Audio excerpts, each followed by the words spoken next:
So I said in my last video that I was through with snow.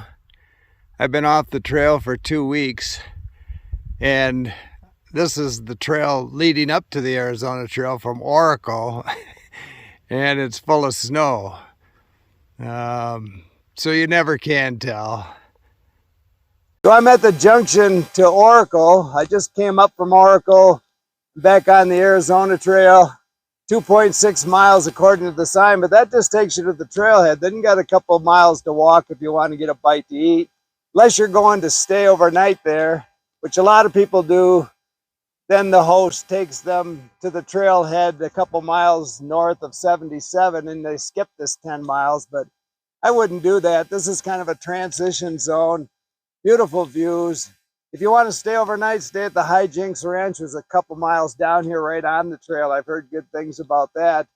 But I'm through with saying I'm done with snow, because I'm not sure I'm going to be done with snow this year. The 2 weeks I've been off, actually now the Sky Islands have more snow than when I came through. And this is, tomorrow's the first day of March. People starting today, I saw online, are host holding at Miller Peak and 2 feet of snow. But I am going to be down at much lower elevation by the end of the day, and maybe I'll be out of snow. So I looked at the weather for Oracle over the next 2 days, and it's either going to be rain or snow, even at low elevation. So I'm not holding out for dry, warm weather for a while.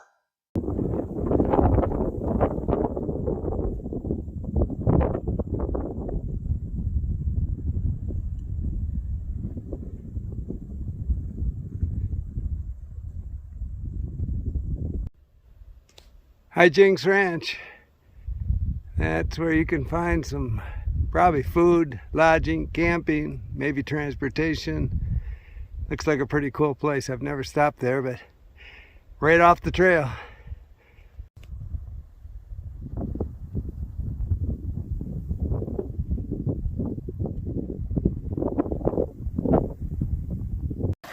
So if you're hiking the trail in March and having a hard time finding water, just know that this is the trail on February 28th.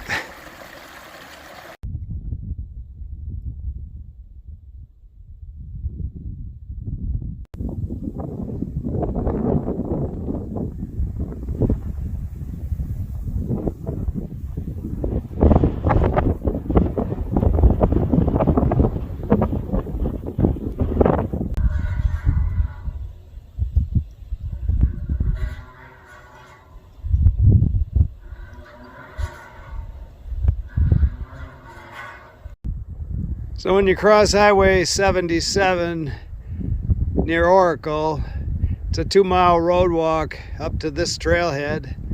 And as you can see, it's well supplied. Good water cache here, a little Beyond Meat jerky even in there. I'm not sure what's in the buckets.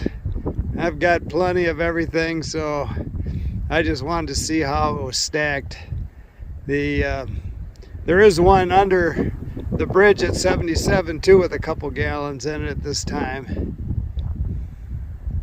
Okay, we're about to put a cork in day 13. Maybe a couple more miles, but the sun's starting to set. I gotta start looking for a flat spot. And I think it's gonna be another cold night.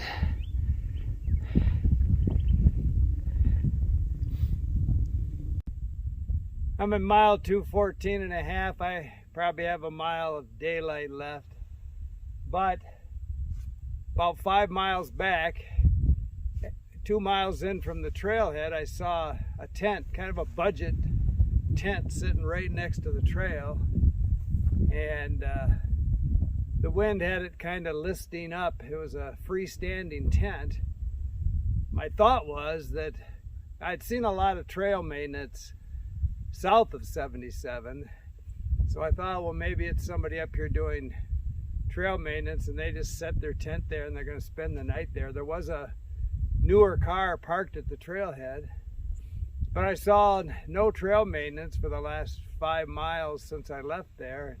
No body. And now I'm thinking You know, I said, anybody here? And no answer. But I'm thinking I should have poked at that tent. I hate messing with people's possibles when you run into them on the trail, but I should have been a little more curious. You know, I was thinking, well, there's a pack in that tent. That's why it's not blowing away. And I'm hoping there wasn't a body in it.